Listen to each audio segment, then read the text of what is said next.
3, 2, 1...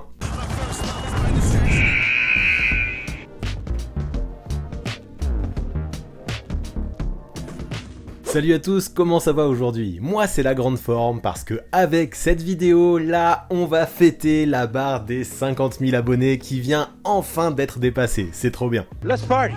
Et aujourd'hui, vu que ça revient souvent dans les coms ou dans les DM, je vais répondre à toutes vos questions qui me concernent. Ouais, qui me concernent, qui vont pas forcément parler de basket, mais apparemment ça vous intéresse. Ah ça y est, Guillaume le grand mystérieux va enfin se dévoiler et parler de lui. Attends, mais t'es là toi, ça faisait tellement longtemps, je croyais que t'étais parti en prison ou je sais pas quoi. Ah, je croyais qu'on parlait de toi et pas de moi aujourd'hui, mais t'inquiète, ils m'ont laissé sortir pour l'occasion parce que 50K, il faut que ça se fête. Attends, mais t'es sûr, hein, t'as le droit d'être là toi aujourd'hui, moi je veux pas d'emmerde, je suis un gars tranquille. T'inquiète, et de toute façon, même si je m'étais évadé, aucune chance qu'il me retrouve ici. Bon allez, ok, c'est pas très rassurant, mais ça me fait plaisir de te revoir en tout cas depuis tout ce temps. Et donc ouais, je vais répondre à vos questions là, celles de la commu, celles que vous m'avez posées sur les réseaux, mais aussi celles qui reviennent le plus souvent en commentaire, et auxquelles je n'apporte que rarement des réponses. Cette vidéo des 50K, c'est donc l'occasion de me dévoiler un petit peu, et vous allez voir, j'ai quand même 2-3 dingueries à vous raconter. Alors on ne perd pas plus de temps, et c'est parti pour la FAQ des 50K. Et pour la peine, pour la nostalgie, je vous remets le générique bien à l'ancienne, à l'époque où il était tout le temps là, lui.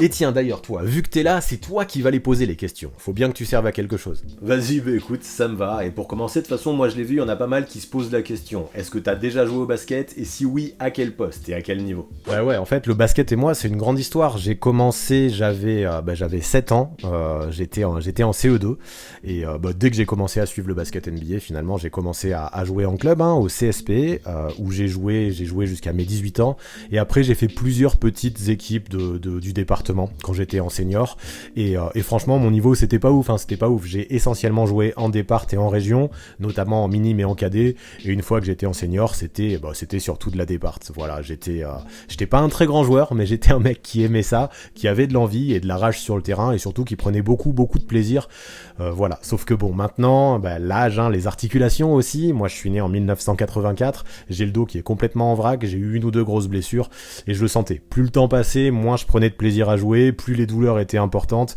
et plus je devais forcer sur mon corps pour continuer à jouer. Donc il y a 3 ans, à peu près en même temps que j'ai lancé la chaîne YouTube, en tout cas quand elle commençait à se lancer, je me suis dit je vais faire des choix, je vais continuer à faire du sport à la maison, mais le basket je mets ça entre parenthèses, j'ai déjà assez donné je crois pour ce sport finalement, en tout cas en termes de pratique. Ok, sauf que moi je t'ai demandé ton poste aussi, t'en as pas parlé. Ah mon poste, ça c'est une grande histoire, parce que en fait moi j'ai grandi très tôt, j'ai fait ma puberté assez tôt finalement, et quand j'étais en 4ème, c'est-à-dire je devais avoir 14 ans, je faisais à peu près la taille que je fais aujourd'hui, c'est-à-dire 1m79, et finalement j'étais grand pour l'époque, et j'ai été formé comme un intérieur, un poste 5, voire un poste 4, enfin ça dépendait, même au départ je jouais plutôt poste 5, et du coup j'ai travaillé mes moves au poste, j'ai essayé de travailler aussi comment attaquer le panier, et à marquer près du cercle, sauf que le souci, et c'est aussi pour ça je pense que j'ai pas pu trop évoluer et avoir une grande carrière dans le basket, c'est que plus le temps passait, et plus mes potes eux grandissaient, là les copains qui jouaient meneur et qui étaient petits à l'époque, dont je me moquais, non je plaisante, mais voilà, qui étaient plus petits, eux ils m'ont tous dépassé, et moi je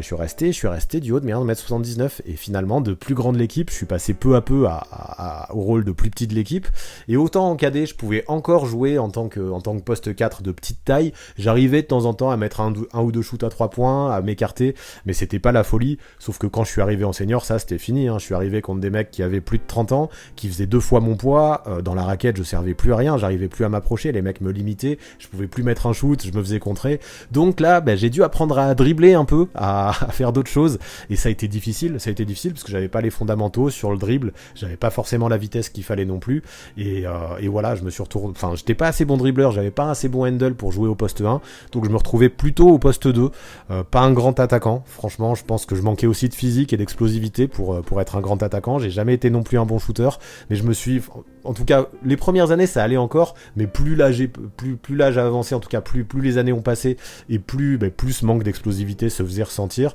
Donc je me suis reconverti en tant que défenseur. Et là-dessus, je kiffais bien. Je me suis fait, je me lançais des missions, essayer d'éteindre le meilleur scoreur adverse. Et comme je disais, j'étais un joueur qui avait beaucoup d'envie, qui était capable de mettre ses tripes sur le terrain. Et même quand tu manques de technique, cette passion et cette envie de bien défendre, souvent ça faisait le taf. Et donc voilà, j'ai commencé intérieur, et en fin de carrière, j'étais vraiment un poste 2 défensif. Comme quoi, on a plusieurs rôles au sein d'une seule et même carrière de basketteur. D'accord. Et moi là, ce que j'ai lu maintenant, c'est qu'il y avait pas mal de mecs qui s'intéressaient pour toi. Est-ce que maintenant tu arrives à vivre du basket, ou alors est-ce que tu vas revenir à ton boulot d'avant, celui d'éducateur spécialisé? Ouais, déjà, comme tu l'as bien dit, au départ, moi j'étais éducateur. J'ai passé 12 ans en tant qu'éducateur spécialisé. Je m'occupais d'ados en difficulté dans un ITEP, pour ceux qui connaissent, Institut thérapeutique, éducatif et pédagogique. Et donc, quand j'ai lancé la chaîne et que ça a commencé à marcher, j'avais fait une vidéo à cette époque-là pour expliquer un petit peu ma situation. J'ai pris ce qu'on appelle une disponibilité. Je suis encore en disponibilité aujourd'hui, donc c'est-à-dire que si ça fonctionne pas, je peux retrouver mon poste. J'ai 3 mois pour retrouver mon poste, et ça c'est vrai, c'est vraiment une sécurité. Même si je gagne plus un seul euro de mon ancien boulot d'éducateur, ça c'est une vraie sécurité. Et en plus c'est plutôt cool parce que c'était un boulot qui me plaisait réellement, et dans lequel je reviendrai avec grand plaisir si besoin. Mais forcément, je prenais pas autant de plaisir dans mon boulot d'éducateur que ce que j'en prends aujourd'hui à parler de NBA, à parler de basket sur YouTube, sur Twitch et sur les réseaux. Et pour l'instant, ouais, ça fonctionne pas trop mal. Il y a eu des mois qui ont été plus difficiles que d'autres, mais c'est aussi ça, la vie d'auto-entrepreneur. Il y a des mois où tout allait bien, des mois où c'était un peu plus juste. Ces mois-là où vous m'avez bien aidé sur Tipeee, et c'est plutôt cool. Mais globalement, j'arrive à gagner aussi bien ma vie aujourd'hui avec le basket, voire même un petit peu mieux là depuis quelques temps, maintenant que je commence à avoir quelques sponsors, et c'est cool. Mais ouais, je la gagne quasiment aussi bien, voire mieux, c'est ce que je disais, que quand j'étais éducateur. Donc bon, en termes de taux horaire, c'est pas la même, parce que quand j'étais éducateur, je faisais du 35 heures par semaine. Là aujourd'hui, tu comptes du x2, du x2 et demi même, je pense, pour quand on parle de mes horaires hebdomadaires. Mais c'est très différent. Aujourd'hui, je travaille à la maison, je me lève pour travailler basket, je me couche, j'ai encore du basket en tête, je vis basket à 100%, et franchement, même si c'est dur de temps en temps, en tout cas ça l'a été, je me régale, et je kiffe être avec vous, et je vais essayer de faire en sorte que ça dure le plus longtemps possible. Là, j'ai encore 3 ans de disponibilité en tant qu'éducateur, donc ça me laisse le temps de voir venir. J'avais demandé 1 an au début, et ça a été renouvelé pour 5 ans au total. Donc voilà, pour le moment, je suis là, je parle de basket, je me régale, et tant que ça fonctionne, je vais essayer de faire en sorte que ça dure le plus longtemps possible, et tant que vous êtes là, y a pas de raison que ça fonctionne pas. Donc let's go. En gros, en fait, même si le boulot d'éducateur spécialisé me plaisait bien, j'espère ne jamais y revenir, parce que ça voudra dire que je continuerai à vivre du basket, et ça je serai prêt à tout mettre en place pour que ça continue. Donc ouais, moi j'ai envie que ça continue. Ça va, ok. Et maintenant là, je me rends compte que les abonnés quand même, ils veulent savoir quel parcours tu as fait. Est-ce que c'est en rapport avec la vidéo ou le journalisme, ou alors est-ce que ça n'a absolument rien à voir? Alors non, pas du tout. Moi, à la base, c'est vrai que j'aimais bien les matières littéraires. J'aimais bien le français, j'aimais bien écrire, j'aimais bien lire, et tout ça, c'était quelque chose peut-être qui me sert aujourd'hui, parce que la part d'écriture, quand je fais les vidéos, il y a toujours une part d'écriture, il y a une part de recherche d'abord, ensuite une part d'écriture avant le tournage et le montage, et ça, je pense que le fait que j'ai toujours bien aimé écrire, ça m'aidait. Par contre, de façon assez surprenante, finalement, j'ai pas du tout fait un bac littéraire. Alors je sais que ça fonctionne plus comme ça aujourd'hui, mais à l'époque, il fallait choisir en gros entre littéraire, économique et scientifique, et moi j'avais pris un bac scientifique parce que j'avais des notes plutôt correctes à l'époque, et voilà, les professeurs, vous connaissez, qui incitent plus à prendre scientifique en disant que ça ouvrira un maximum de portes. Donc c'est ce que j'ai fait, avec déjà un petit peu en tête une école de journalisme, même si je savais que c'était compliqué, et puis je savais aussi qu'il fallait aussi y mettre la monnaie. J'avais peut-être aussi des ambitions d'architecte, même si ça j'ai vite oublié, et au final j'ai eu mon bac avec mention, mais ça n'a pas suffi vraiment pour avoir des grandes écoles ou des choses qui auraient pu me plaire à la base, mais j'avais quand même un plan B, et ce plan B, ça restait quand même dans le sport, même si c'était pas dans l'écriture ou la vidéo, c'était dans le sport. C'était aller à la fac, aller en STAPS, et en STAPS j'ai fait 3 ans là-bas, j'ai eu chaque année, donc jusqu'à ma licence, option éducation et motricité. Je sais pas si ça existe encore aujourd'hui, mais moi c'est ce que j'avais eu, et le problème c'est qu'au bout de la licence, j'ai passé 1 an à l'UFM pour tenter d'être prof de PS, mais c'était la misère un peu cette année-là. Je sais pas non plus comment c'est aujourd'hui, mais à l'époque je me rappelle, on était 12 000 candidats, il y avait 400 postes, et moi j'ai même pas eu les écritures écrit en vrai. C'était la première fois de ma vie que j'échouais au niveau des études. Ça piquait un peu, même même au niveau du permis, hein, j'avais tout eu du premier coup. Niveau des études, c'était mon premier vrai échec là à l'IUFM. Et plutôt que de me redire, enfin en vrai j'avais passé réellement une année à taffer comme un chien. Et même s'il y avait plus de postes l'année d'après, je me voyais pas refaire une année à bosser autant comme ça, à eux seuls et tryhard pour essayer de devenir prof sans aucune certitude. Donc après ça, j'ai arrêté pour plus tard. Ensuite, il m'a fallu un petit peu de temps pour me ressourcer, pour essayer de trouver ma voie, pour ensuite rentrer dans une école d'éducateurs spécialisés à Toulouse. Ça s'appelait Erasme. Donc je suis parti à Toulouse pour ça. L'avantage, c'est que ma licence en STAPS me permet d'économiser 1 an sur le diplôme d'éducateur. Donc j'ai pu avoir ça en 2 ans au lieu de 3 ans. Et puis après, let's go. J'ai eu mon diplôme. Et puis direction l'ITEP à m'occuper des jeunes gamins avec des adolescents surtout avec des troubles du comportement. Et puis voilà, mon parcours il est assez simple finalement. D'accord, et comment tu t'es intéressé à la NBA? À quelle époque? Ah ben la NBA, c'est vraiment une grande histoire, hein. Pour moi c'est une grande histoire. J'ai commencé tout petit, comme je disais, j'avais commencé le basket à 7 ans, et si j'ai commencé le basket, c'était pour 2 raisons. Déjà, il y avait les JO de Barcelone en 92, à cette époque-là, tout le monde ne parlait que de la Dream Team, hein. Michael Jordan, Magic Johnson, Larry Bird, Charles Barkley, Patrick Ewing, etc. Je vais pas faire toute la liste, mais c'était vraiment l'équipe de superstars, c'était même les rockstars des JO de Barcelone, tous sports confondus, et avec une famille, hein, des 2 parents qui étaient très intéressés par le sport. D'ailleurs, eux, ils étaient allés aux JO de Barcelone, quand moi, non, j'étais gardé par mes grands-parents, mais dans cette famille qui regardait constamment du sport à la télé, forcément, je regardais les JO, pendant que mes parents y étaient sur place, donc avec mes grands-parents, et forcément, je regardais les matchs de basket, et là, je me suis dit, qu'est-ce que c'est ce sport, avec ces mecs qui sautent dans tous les sens, qui mettent des dunks, enfin voilà, je trouvais ça artistique, puissant, intense, j'ai trop kiffé, et je trouvais qu'il y avait ils avaient un côté super-héros, ces joueurs de la Dream Team, donc tout ça, ça m'a aidé à m'intéresser au basket. En tout cas, j'ai voulu faire du basket tout de suite, et c'est pour ça que j'ai commencé dès la rentrée qui a suivi, hein, quelques mois plus tard, et puis j'ai continué. Après la Dream Team, j'avais la chance d'avoir des parents qui avaient Canal+, à l'époque, qui diffusaient, c'était rare, hein, à l'époque, parce qu'il n'y avait pas le League Pass comme aujourd'hui, il n'y avait pas Internet non plus, donc il fallait se contenter d'un match NBA par semaine sur Canal+, je me rappelle, alors il y en avait un en direct, je crois, qui était le mardi soir, et le mercredi à 16h30, ça c'était juste avant les entraînements, il y avait une espèce de résumé qui devait durer 1 heure avec Georges Eddy, et ça j'en manquais pas un, j'ai kiffé. En parallèle, moi j'ai grandi à Limoges, j'habite toujours à Limoges aujourd'hui, t'as l'équipe du CSP qui a fait, je pense, la meilleure saison de sa vie, hein. Ils avaient été champions de France cette année-là, mais surtout ils avaient remporté l'équivalent de l'Euroleague, donc c'était la Coupe d'Europe des champions, je crois, à l'époque, donc champion 93, mon père m'amenait voir des matchs, enfin toutes les conditions, je crois, à cette époque étaient réunies pour que je m'intéresse au basket, et puis voilà, de temps en temps, en plus de ça, quand j'étais sage, mon père voulait bien, enfin déjà il m'achetait tous les maxi basket et tous les mondial basket, en tout cas avec l'argent de poche que je recevais, on avait fait un deal pour que je puisse avoir ça, j'avais demandé des abonnements aussi à certains magazines à Noël, j'essayais d'avoir, je faisais des échanges pas mal aussi à la cour de récré, désolé à ceux que j'ai arnaqué à l'époque, je me rappelle avoir échangé une carte de Larry Nance pour avoir un Michael Jordan, désolé si tu me vois aujourd'hui, j'ai oublié ton prénom, mais je me débrouillais pour avoir un maximum de cartes de basket, ça on en reparlera peut-être plus tard.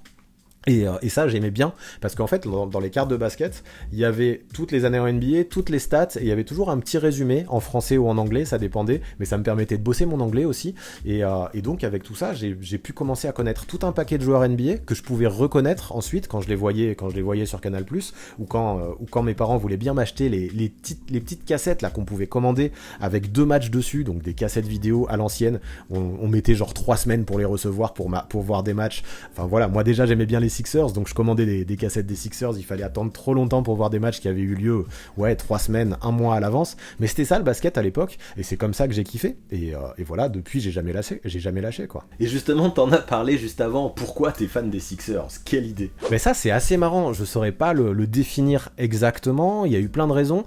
En vrai, j'ai commencé à être vraiment fan à partir de la fin des années 90, début des années 2000, quand Iverson est arrivé, parce que évidemment Iverson, en tout cas dans mon existence, c'est probablement le meilleur joueur des Sixers que j'ai pu connaître de mon vivant. C'est le seul qui les a amenés en finale de mon vivant aussi, malheureusement, voilà, je suis né en 84, le dernier titre des Sixers c'était en 83, mais en vrai ça date de bien avant ça, parce que dès le départ, j'avais un attrait pour cette ville de Philadelphie, j'avais un attrait pour les Sixers, et même s'il a fallu du temps avant de me définir officiellement fan des Sixers, c'est à l'adolescence que ça s'est défini.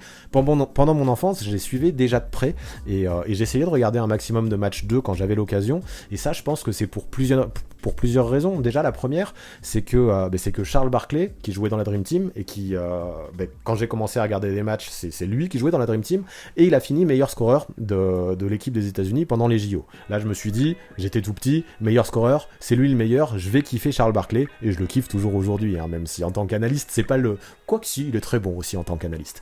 Il me fait rire en tout cas.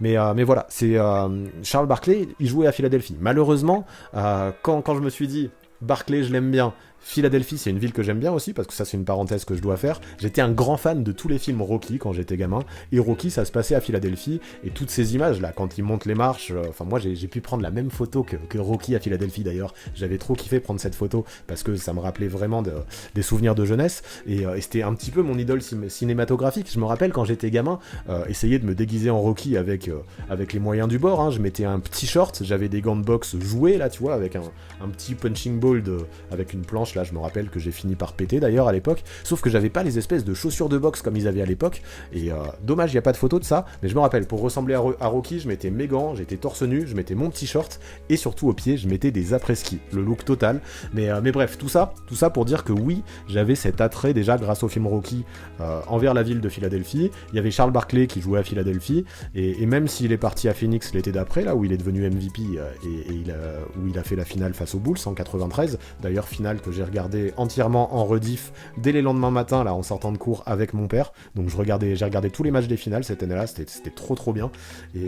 Mais bon, peu importe, la question c'était pourquoi je suis fan de Philadelphie. Je dirais la raison numéro 1 c'est Iverson, mais je pense que c'est venu plus tôt grâce à Charles Barkley et grâce à Rocky, même si ça fait bizarre, ouais, je pense que Rocky a été l'un des responsables de ma passion pour les Sixers aujourd'hui. Maintenant, une question que j'aime bien, si tu pouvais vivre ou revivre un moment all-time en NBA, lequel tu choisirais? Là, franchement, c'est super dur, et je vais plutôt qu'un moment que j'ai pas vécu en vrai, parce que bon, on en parlera, ça aussi, j'ai eu la chance de voir quelques matchs en vrai, mais il y a des moments que j'ai vécu à la télé, donc à choisir, je préférerais prendre un moment que j'ai pas vécu du tout, donc c'est-à-dire avant 93, et là, il y en a pas mal, même c'est super dur de me positionner. Le premier qui me vient en tête comme ça, quelque chose qui doit être historique, et surtout parce qu'il n'y a pas vraiment de vidéo, en tout cas pas de vidéo du match complet, c'est les fameux 100 points de Wilt Chamberlain, où bien sûr son équipe a joué pour lui, bien sûr l'objectif numéro 1 c'était qu'il passe les 100 points, mais ça m'aurait permis de voir un mec comme Wilt Chamberlain à son prime. Je trouve que on se rend pas compte aujourd'hui. On a tendance à dire, en tout cas je le lis souvent dans les commentaires, ouais mais Wilt Chamberlain, c'est parce qu'il était trop grand, il avait un physique trop impressionnant pour l'époque et c'est pour ça qu'il dominait, il avait pas forcément de talent. Bien sûr qu'il avait un gros physique et que ça l'a aidé, mais dans tout ce que j'ai vu, dans tout ce que j'ai lu, c'était bien plus que ça. C'était un mec super agile, qui pouvait dribbler, qui était très mobile, qui était très rapide, qui faisait des perfs de fou en 100 hauteur, mais aussi au 100 mètres, en sprint c'était un monstre, et qui en plus d'être un monstre physique, c'était juste un gars d'une polyvalence exceptionnelle. Il a même fini meilleur passeur d'une saison. Et ça, moi, j'aurais aimé le voir vraiment, parce qu'aujourd'hui, il y a très peu de vidéos et de footage qui permettent de se rendre compte de ça. Et c'est pour ça que j'irai chercher quelque part par là. Et je me dis, les 100 points en carrière, c'est probablement son meilleur match. C'est là où il était à son prime, c'est là où il dominait le plus. Et j'aurais aimé me rendre compte du niveau de Wilt Chamberlain, vraiment, je pense, si je devais revivre un moment all-time. Et pour se rendre compte de ce niveau-là, quoi de mieux que le jour où il a mis 100 points, ce record ultime qui, a priori, sera difficile, voire même impossible à dépasser un joueur en NBA. Ouais, je vois, ok, ça s'entend. Et ton meilleur souvenir en tant que fan, que t'as vraiment vécu, c'est quoi? Ah bah là, forcément, désolé, je ne vais pas parler du shoot de Kawhi Leonard en 2019, que ça y est, il est digéré, mais il m'a fallu du temps quand même. Quel crève-cœur pour moi, fan des Sixers, mais quel bonheur, j'imagine, pour les fans de Toronto. C'est ça le basket aussi, et c'est pour ça qu'on aime ça. Non, je pense le moment qui m'a fait le plus vibrer en tant que fan, forcément, c'est un moment qui concerne les Sixers, qui concerne Philadelphie, et je disais, c'est Iverson qui m'a défini officiellement, je pense, comme fan des Sixers, et ce parcours 2001, je l'avais trouvé fabuleux, et cette saison 2000-2001, tellement exceptionnelle qu'elle me laisse encore de vrais souvenirs, j'en ai presque des frissons à en parler. La saison régulière avait été folle, ils finissent avec le meilleur bilan à égalité avec les Lakers, les Sixers, ils avaient fait un super début de saison avec 10 victoires pour 0 défaite, un truc de fou, un Iverson qui était génial, qui finit MVP de la saison, MVP du All-Star Game, un Mutombo qui arrive en cours de saison, qui termine meilleur défenseur de l'année, un Aaron McKie qui termine meilleur 6e homme, un Larry Brown qui termine meilleur coach de l'année aussi, coach of the year. En gros, les Sixers avaient raflé tous les trophées, et en plus de ça, le All-Star Game, j'en ai même pas assez parlé, mais c'est peut-être un des meilleurs, voire le meilleur All-Star Game de l'histoire, hein, où, peut-être que je suis pas très objectif, mais quand on voit un Iverson incroyable avec Marbury qui entame une remontée fantastique pour que l'Est batte l'Ouest dans les derniers instants, moi j'avais trouvé ça complètement dingue aussi, et surtout cette campagne de playoff qui avait été hallucinante. La série en 7 matchs face aux Raptors avec le duel Iverson-Carter qui était fou, la série en 7 matchs face aux Bucks encore où les Sixers se qualifient face à la grande équipe, hein, à l'époque des Bucks avec Ray Allen, avec Glenn Robinson, avec Sam Cassell, c'était cool aussi cette série. Moi j'avais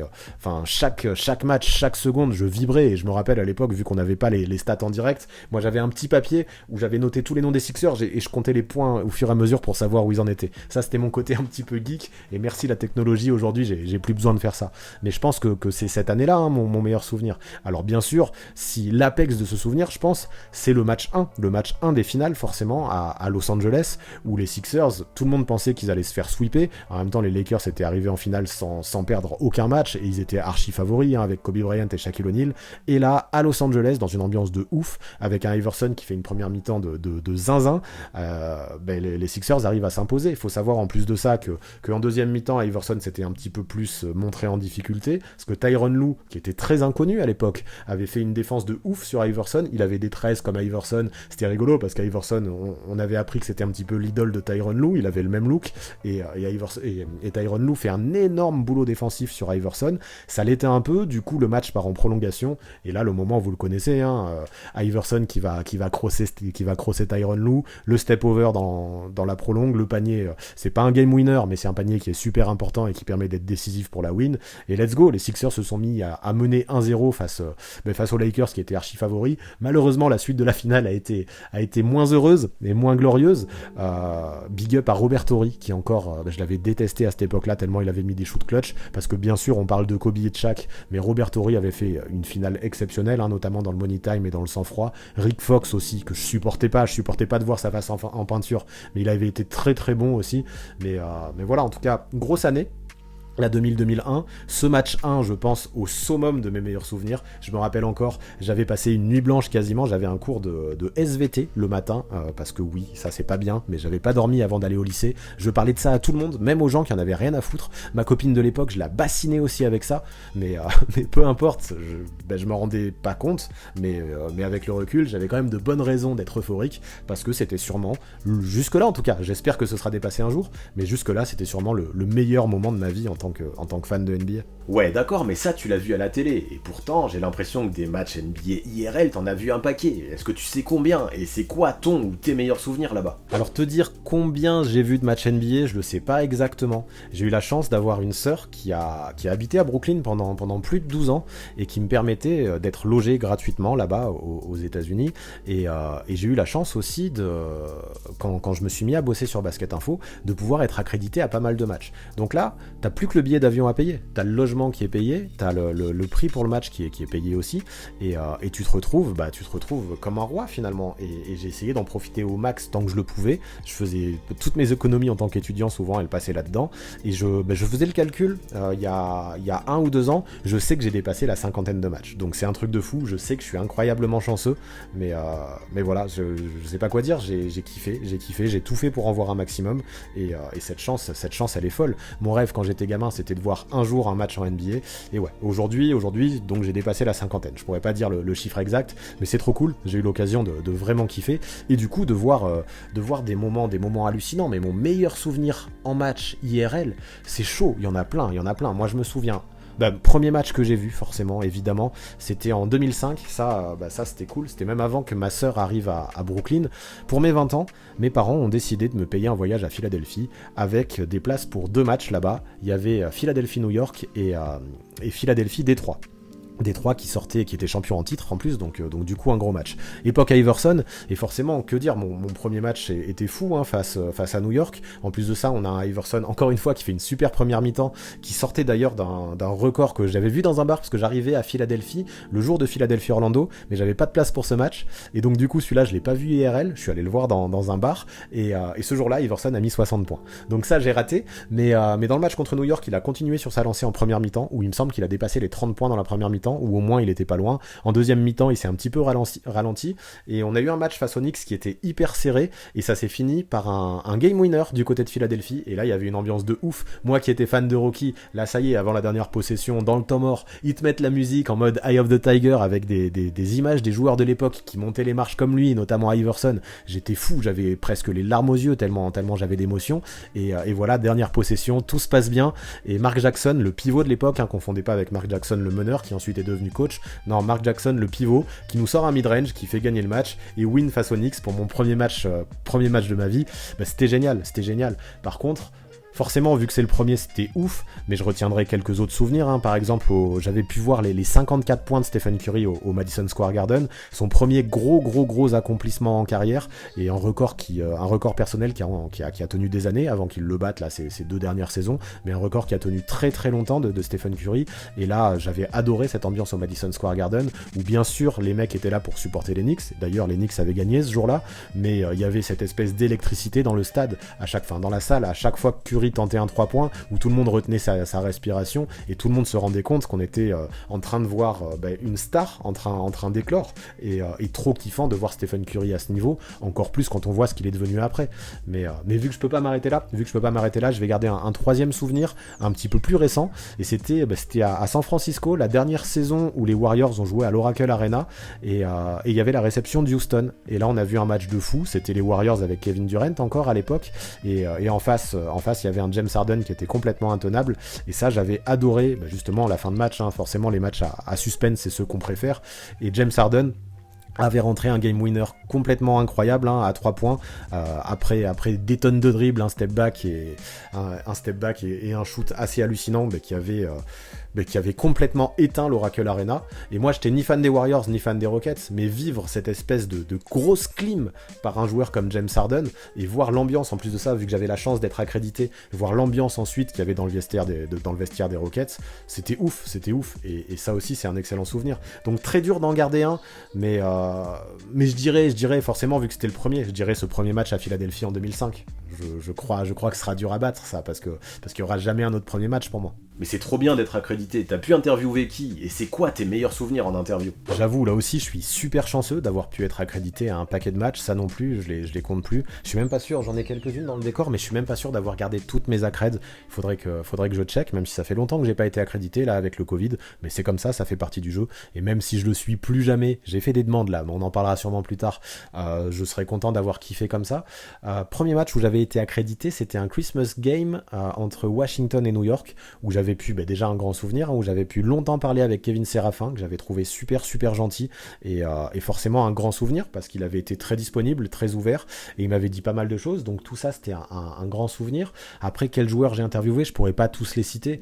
En one-on-one, j'ai pu avoir des mecs comme Davis Bertans, qui avait été très cool, j'avais eu Roy Hibbert, j'avais eu George Hill, j'avais eu Reggie Evans. Alors je sais que c'est un joueur qui va pas parler à tout le monde, mais moi Reggie Evans c'était le genre de joueur que j'aimais beaucoup, un espèce de mastodonte, super costaud, avec des mains complètement carrées, qui était limite pas foutu de mettre un panier à 1 mètre, mais qu'est-ce qu'il donnait comme énergie quand il était sur le terrain. Il posait des écrans de déménageurs, il allait chercher un paquet de rebonds, et je le kiffais, et quand je l'ai interviewé, j'ai trouvé super gentil, et j'avais adoré ce moment, très disponible lui aussi. Il m'a fait ces espèces de checks à l'américaine, là vous savez, où je me suis forcément mélangé les mains, et il m'a mis ensuite une espèce de coup de torse, où je sais même pas aujourd'hui comment je suis resté debout. Il était allé chercher ses chaînes, je me rappelle, au sol, qui avaient l'air de peser 12 kilos chacune. Non, c'était une grosse interview, parce que c'était un joueur que j'aimais, pas forcément que j'admirais comme si ça avait été un LeBron ou je sais pas quoi, mais sa gentillesse, son sourire et sa disponibilité qui contrastait un petit peu avec cette image de gros costaud, de gros gangsta qu'on pouvait avoir quand on le voyait sur le terrain ou à la télé. J'avais bien aimé. Et puis voilà, j'ai eu Tony Parker, j'ai eu Boris Diaw, j'ai eu Nicolas Batum, j'ai eu Evan Fournier, Timothée Luwawu-Cabarrot, pas mal de Français, là je fais la liste. Non, je les citerai pas tous, mais j'ai eu la chance d'interviewer pas mal de monde. Et mon meilleur souvenir, alors Séraphin forcément un premier, c'était un bon souvenir, Reggie Evans comme je l'ai expliqué aussi, mais là si je devais en garder un seul, je prendrais pas le premier, je prendrais justement, c'est lié à l'anecdote que je racontais avant, et l'ambiance qu'il y avait dans les vestiaires à Golden State, à l'Oracle Arena, après la win de Houston face aux Warriors.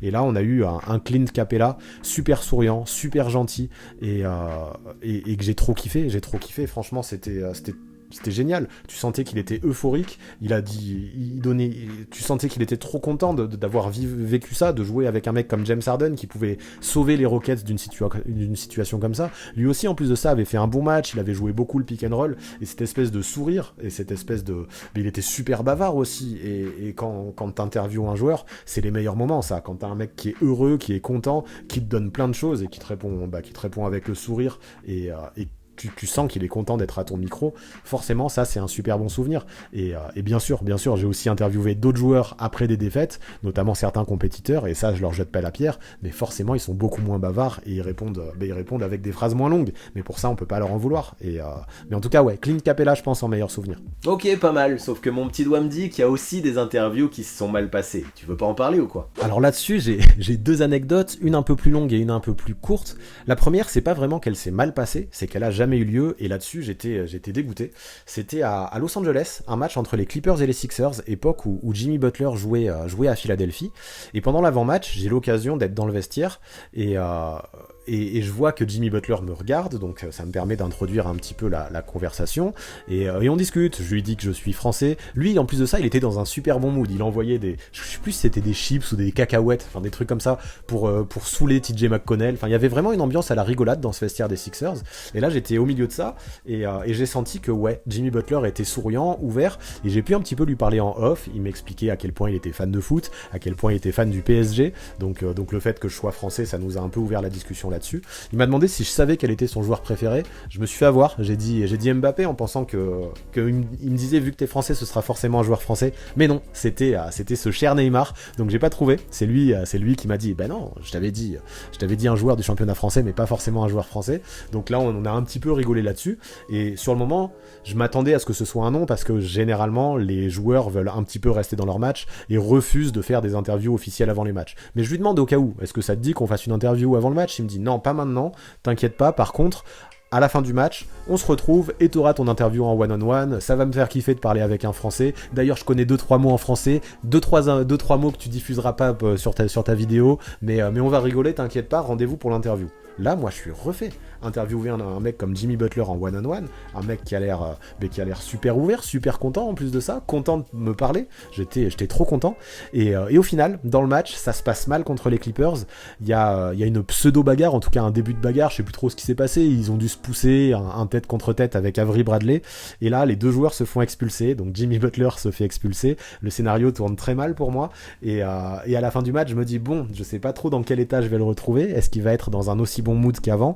Et pire que ça, parce que c'est Avery Bradley qui lui était littéralement en train de péter un câble. On entendait des grands bruits, les journalistes n'avaient plus le droit de rentrer dans le couloir à ce moment là. Il y avait une espèce de rideau, et enfin des mecs qui faisaient la sécurité qui nous empêchaient de rentrer, et on voit un moment Avery Bradley, on entend des espèces de bruits, il a dû taper dans des portes, je sais pas trop ce qui s'est passé, et on voit Avery Bradley qui sort avec un visage super fermé, en mode super vénère, et là on nous fait comprendre que les interviews dans le vestiaire ne seront pas possibles aujourd'hui, que si on veut faire des interviews, les joueurs sortiront un par un et on pourrait les avoir tous ensemble. Mais mon interview en one-on-one c'est complètement mort, parce que généralement quand c'est en one-on-one tu vas à la place du mec dans le vestiaire et lui il te parle, mais dans les interviews dehors il y a tout le monde autour, donc c'était impossible. Et cette interview de Jimmy Butler est complètement tombée à l'eau, j'étais dégoûté. Et en plus de ça, ce qui m'a doublement dégoûté, c'est qu'il y aurait pu avoir un round 2. Quelques mois après, je suis accrédité pour aller au Quai 54 avec des joueurs sponsorisés par Jordan qui étaient invités. On reçoit la liste des joueurs dans la boîte mail, et là je vois qu'il y a Jimmy Butler.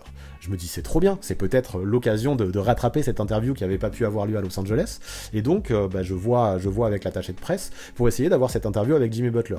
On me dit que c'est pas sûr, mais qu'il y a peut-être possibilité, qu'il y aura un moment avec, et moi je me dis vas-y, je vais tenter ma chance, et on ira. Sauf que le jour du Quai 54, il y avait un absent, et ben c'était Jimmy Butler. Alors je sais pas où il était en France pourtant, je sais qu'il a testé quelques grands vins à Bordeaux à ce moment-là, quoi qu'il en soit il était pas au Quai 54, et donc pas possible d'avoir mon interview de Jimmy Butler. Je peux pas dire que c'était une interview qui s'est mal passée, vu qu'elle a jamais eu lieu, mais c'était une vraie déception, parce que en plus de ça, je pense que ça doit être un mec très intéressant, qui s'intéresse à plein d'autres choses que le basket, qui a de l'humour, qui a un parcours de ouf, et vraiment j'aurais adoré l'interviewer. Mais par contre ouais, si tu parles d'un souvenir, d'une interview qui elle s'est vraiment mal passée, Mais il y en a une, c'était à Los Angeles, et ça concerne Javal Magui. Je vais sûrement faire, je crois, le titre de cette vidéo, tellement l'anecdote, je l'ai mal vécu, j'ai eu honte un petit peu, mais c'était quand même, avec le recul, c'est quand même drôle à raconter. Et en fait, c'était un match, c'était les Lakers qui jouaient, je sais même plus contre qui c'était. Peut-être les Clippers ou les Bucks. Je crois que c'était les Bucks. Bon, peu importe. Ou alors c'était le Thunder. Je crois que c'était le Thunder. Bon, bref, on s'en fout. Et en fait, dans ce match, ce qui s'est passé, c'est les Lakers venaient de perdre. Comme je l'expliquais un peu plus tôt, forcément une mauvaise ambiance dans le vestiaire. Et là, il y a une interview de groupe autour de Javal Magui, où les mecs lui posent des questions sur sa saison, etc. Et moi, j'attends mon tour, parce que dans ces moments-là, il faut attendre un peu d'avoir un blanc pour pouvoir poser sa question. En plus de ça, quand t'es français, t'essayes de bien réviser ta phrase dans ta tête, ta question dans ta tête. Donc c'est ce que je faisais. Je me la répétais en boucle, j'avais ma question, elle était prête. J'essayais d'avoir l'anglais le meilleur possible. J'attendais un trou. Et là, j'ai eu l'occasion, donc je saute dessus. Et je balance à Javal Magui avec mon meilleur anglais. Hein. How does LeBron express his leadership when he's injured like he's right now? Avec mon accent tout pourri, je l'assume, et tellement pourri que là, après un blanc, Javal Magui me regarde, il me fait répète à nouveau. Et ma question c'était comment LeBron exerce-t-il son leadership quand il est blessé comme il est blessé actuellement. Et donc là il comprend pas. Donc je lui répète, j'essaye d'articuler encore mieux. How does LeBron express his leadership when he's injured like he's right now? Et là il y a un blanc, il me regarde et il me dit just vocally. Okay.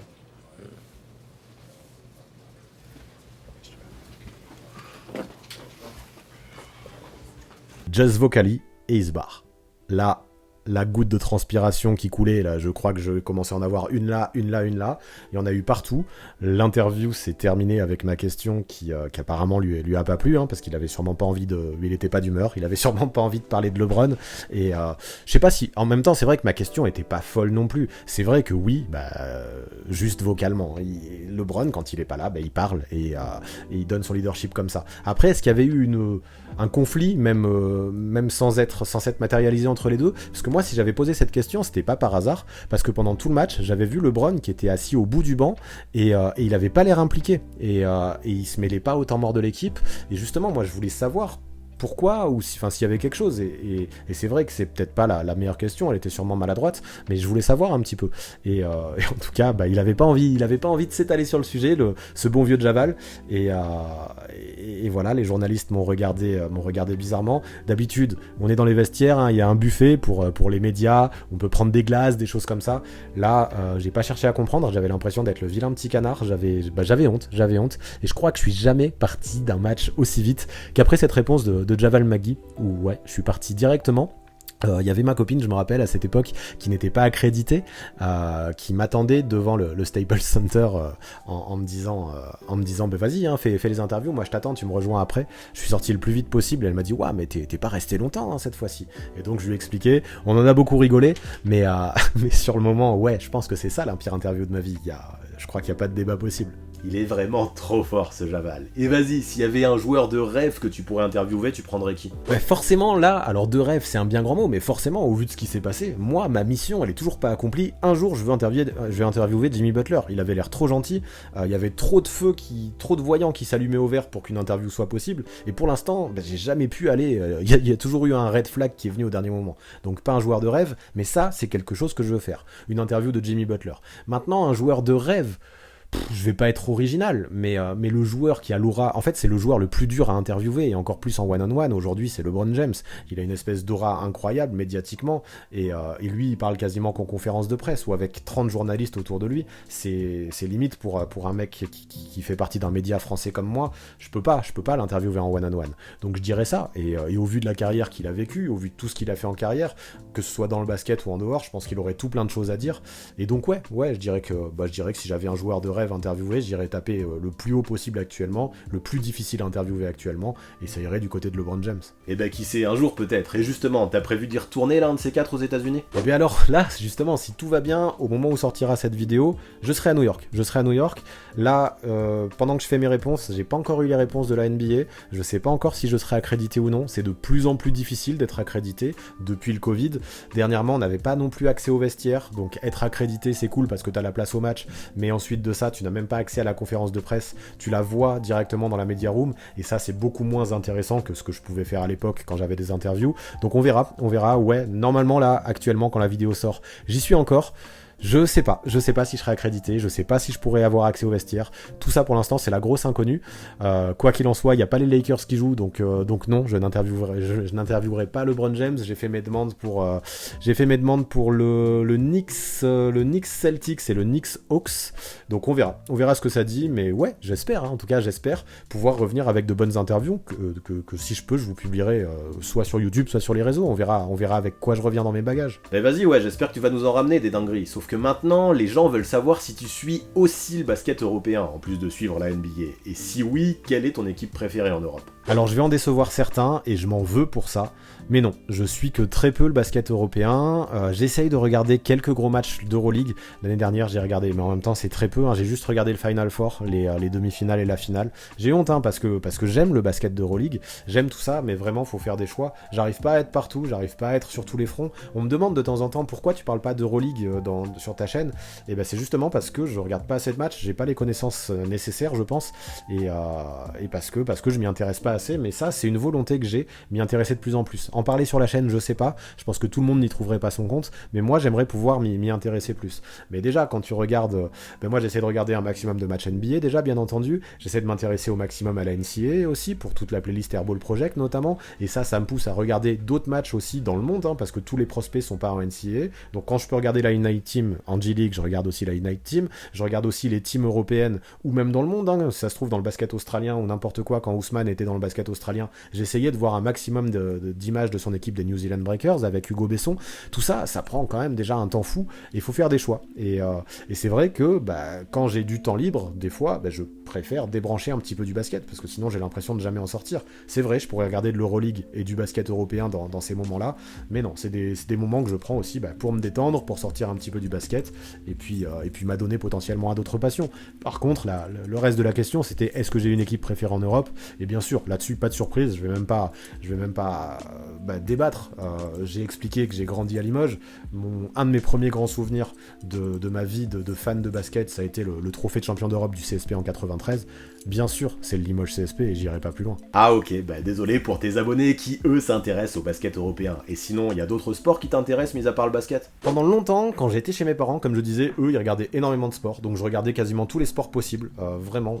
Tout ce qui passait, on le regardait. Donc ça pouvait aller du foot au biathlon, des trucs à la descente, le ski de boss, le patinage artistique. Je regardais un maximum de trucs, même l'équitation de temps en temps. Et ça va faire plaisir à Evan Fournier. Aujourd'hui, j'avoue, depuis que je suis plus chez eux, je me suis concentré pendant longtemps que sur le basket. Et c'est vrai que je regardais moins les autres sports. Aujourd'hui, comme je le disais, maintenant que j'ai besoin de moments de détente un petit peu, où je me détache du basket, je vais regarder plus de foot. Je regarde beaucoup plus de foot qu'à une époque. Je sais que vous allez me poser la question. Une des équipes que je kiffe bien depuis longtemps, parce que c'est une ville que j'avais adorée, c'est Liverpool. Donc ça fait des années que je kiffe bien Liverpool. Donc là, le foot, c'est plutôt ça. Et la Formule 1. Et la Formule 1 qui me passionnait déjà quand j'étais gamin. J'avais eu l'occasion de voir un Grand Prix à Manicourt. C'était en 98, je me rappelle. C'était en même temps que la Coupe du Monde où l'équipe de France avait gagné en foot.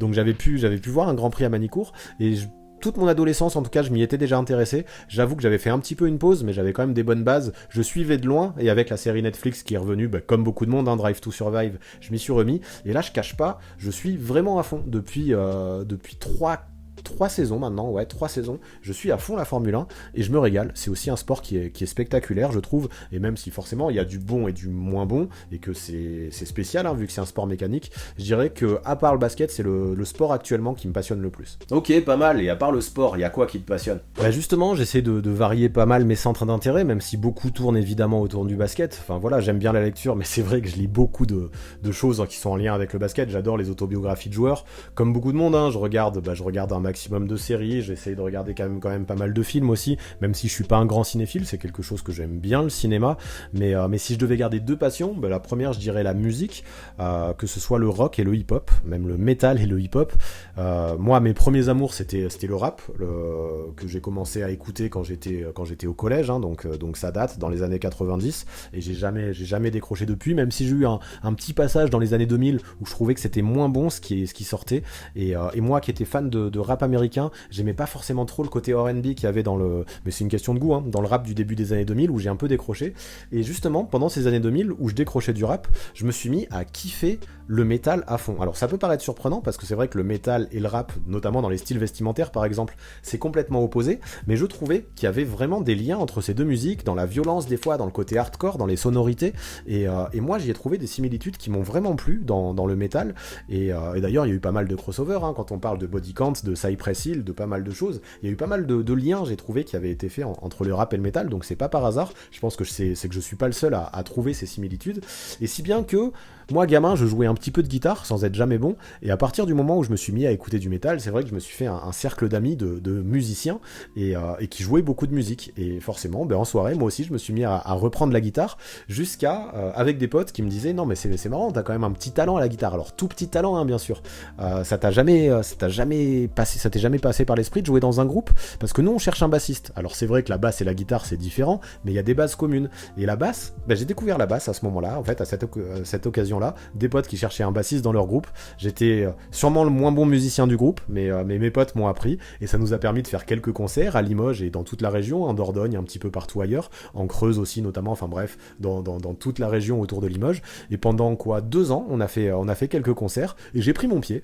Voilà, j'ai jamais été un musicien talentueux, mais ça fait partie de mon CV. J'ai été bassiste dans un groupe de métal, et franchement, c'est une expérience que j'avais adorée. Et j'avais les cheveux très très longs aussi à l'époque, et là-dessus, je crois que je vous passerai les photos, comme 2-3 photos dossier, je pense qu'il vaut mieux zapper aujourd'hui. Peut-être à l'occasion de la FAQ des 100K si vous êtes sage, si ça arrive un jour. Ouais, mais attends, tout à l'heure t'as évoqué 2 passions. Là, t'as parlé que de la musique. C'est quoi la deuxième? J'avoue, j'ai failli oublier. Et ouais, forcément, quelque chose qui me passionne depuis que je peux le faire, depuis que j'ai 18 ans en fait, depuis que je peux prendre l'avion, depuis que je peux voyager tout seul.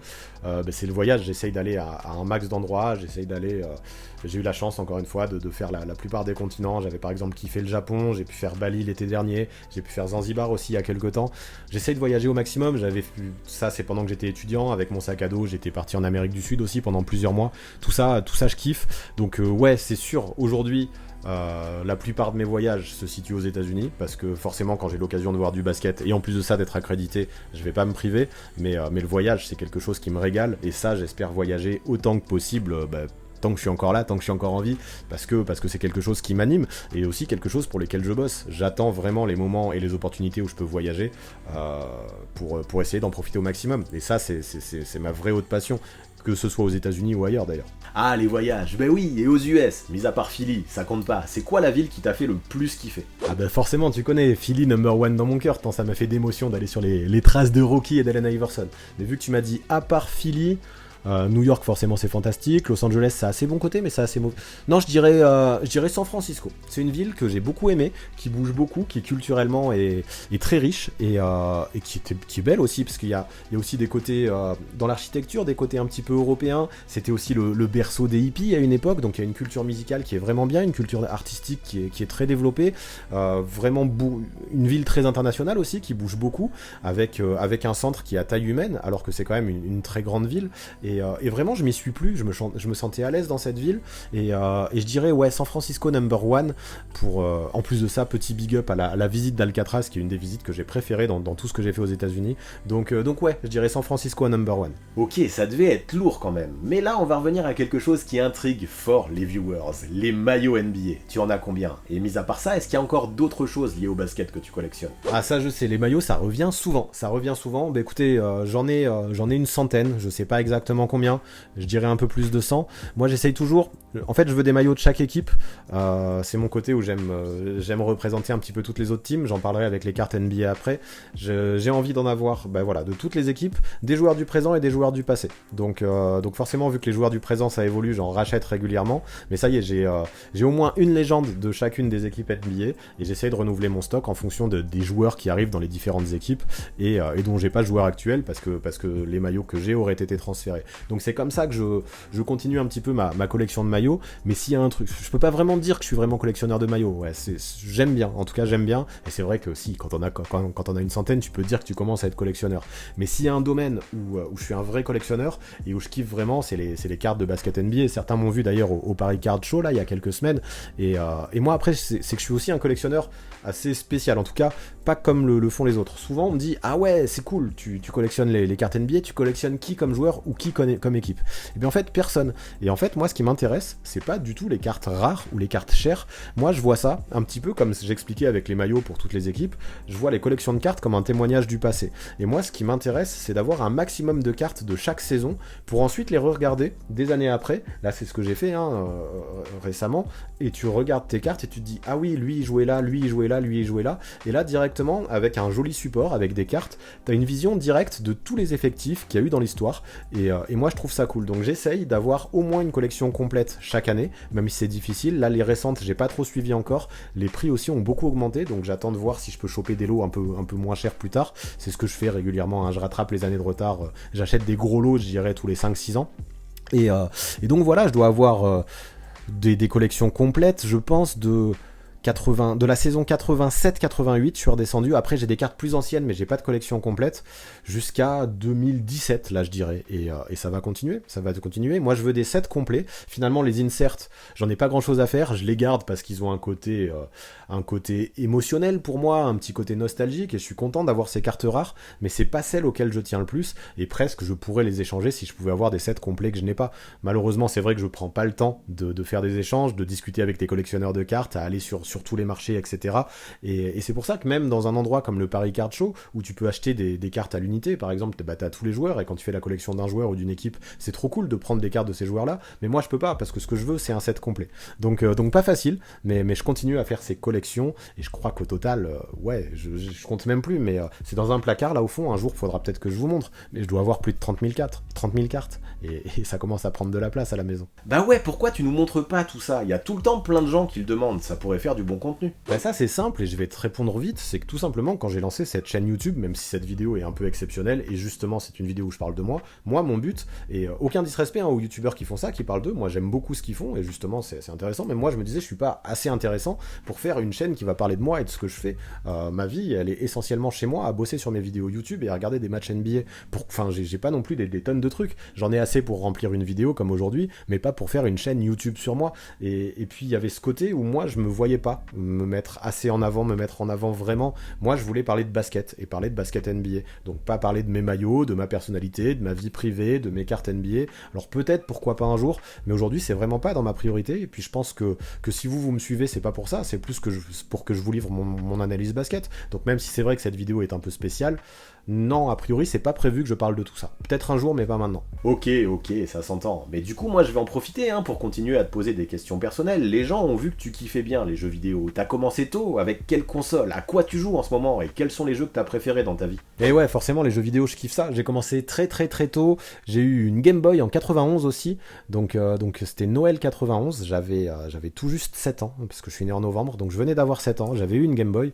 Et depuis j'ai eu un paquet de consoles. J'ai eu la NES ensuite, j'ai eu la Super NES, j'ai eu la PlayStation 1, 2, 3, 4 et 5 maintenant. Je me suis aussi amusé à retrouver pas mal de consoles rétro, je suis passé par la Wii aussi, enfin bref, je joue un max aux jeux vidéo. Les jeux que j'ai préférés, forcément les NBA 2K, mais même les NBA Live de l'époque, moi c'est toujours les jeux que j'ai le plus saigné et auxquels j'ai le plus joué, mais ça vous vous en doutiez. Après récemment j'ai forcément kiffé Red Dead Redemption, où j'ai dû passer, je suis pas trop un joueur online, mais par contre j'ai dû passer plus de 150 heures dans le mode solo. J'avais adoré un petit peu plus à l'ancienne, moi j'avais adoré Heavy Rain, ce premier jeu que j'avais trouvé super novateur parce qu'il y avait ce côté film et jeu vidéo à la fois, j'adorais. Après les RPG j'aime bien aussi, bon ça c'est peut-être un peu honteux, mais non c'est pas honteux, j'assume. Moi j'avais commencé avec Pokémon Rouge sur Game Boy que j'avais adoré, même si en vrai si vous faites le calcul j'étais plutôt jeune quand il est sorti, mais j'avais adoré faire Pokémon Rouge sur Game Boy et j'ai même joué à Pokémon Épée sur Switch il y a pas longtemps, mais non, tout ça pour dire que j'aime bien les RPG et que les Final Fantasy, que ce soit le 7, le 10, le 13 et le dernier, je sais même plus où on en est, je crois que c'est le 18. Tout cela, je les ai finis, je les ai saignés, et c'est des jeux que j'ai beaucoup aimés. Donc je dirais que c'est ça, les jeux que j'ai préférés. Et le dernier, le Spider-Man aussi à New York, était fabuleux d'ailleurs sur PS4. Mais le dernier que j'ai vraiment kiffé hors NBA 2K, je dirais que c'est Red Dead Redemption. À côté de ça, forcément, j'ai aussi joué à beaucoup de jeux de foot, à des FIFA, à des Madden aussi, un petit peu de NFL, mais un peu moins. Sur le sport, je me concentre vraiment quand même sur les jeux de basket. Et en parlant de jeux de basket, basket là justement, et de NBA 2K, les Six Men, ça va reprendre, il y a tout plein de gens qui te posent la question, tu leur réponds même pas. Ouais, alors ça c'est une question qui m'arrange pas, donc stop, on n'en parle pas beaucoup, mais si vous êtes impatient que ça reprenne, restez connectés dans ces prochains jours, voire ces prochaines semaines, ça devrait arriver très vite avec un tout nouveau concept que j'ai hâte de vous présenter. J'en fais pas plus, mais j'espère que ça va être très cool. Vas-y, je me tais. De toute façon, j'ai plus grand chose à te demander, mais quand même une dernière question. À ton avis, ils vont faire quoi les Sixers cette saison? Bah ils vont finir champion NBA bien évidemment, même si au moment où je tourne ils ont un bilan catastrophique. Qu'est-ce que tu voulais que je te donne d'autre comme réponse? Je suis un fan, je suis un supporter, et moi je veux que les Sixers soient champions NBA, et tant qu'il y aura une chance, je dirais qu'ils finiront champions NBA, et je ne me permettrai pas de donner notre équipe. Donc je suis conscient qu'il y a peu de chance, mais let's go, on va essayer d'y croire jusqu'au bout, et je pense que c'est ça aussi être un supporter. Et voilà pour ce qui est de cette FAQ des 50 000 abonnés, et voilà pour ce qui est de parler un peu plus de moi. Donc j'ai essayé de vous dire des choses que vous ne saviez peut-être pas, ou que vous aviez peut-être déjà entendu sur Twitch, mais ça me permettait de résumer un petit peu tout ça, et de répondre, et à répondre aux questions que vous aviez un peu tous régulièrement, et qui revenaient souvent. Donc j'espère qu'avec ça, ça nourrira au moins un petit peu votre faim, quoi. Donc voilà, moi c'est ça, je sais pas jusqu'où ça me mènera tout ça, je sais pas si ça va continuer, je l'espère en tout cas. Si je suis là en tout cas, c'est grâce à vous, hein, et je sais que ça fait discours un petit peu plaqué, un petit peu bateau, mais si j'avais pas de viewers sur YouTube, je serais pas là aujourd'hui, et je serais sûrement toujours en tant qu'éducateur spécialisé, pardon, j'aurais sûrement une belle vie, hein, mais sûrement pas aussi kiffante que celle que je mène aujourd'hui. Donc que dire de plus? J'espère que des FAQ comme ça, où on passera plein de nouvelles limites, on va en faire tout plein, mais pour ça va falloir être patient, parce que je suis pas sûr qu'on y arrive un jour, mais let's go, on va essayer. Et quoi dire de plus? Merci pour tout, merci pour votre soutien depuis 2018 que je me suis lancé, et puis voilà, on va aller vers l'avant, je suis presque ému. Allez, cœur sur vous, et je vous dis à très vite.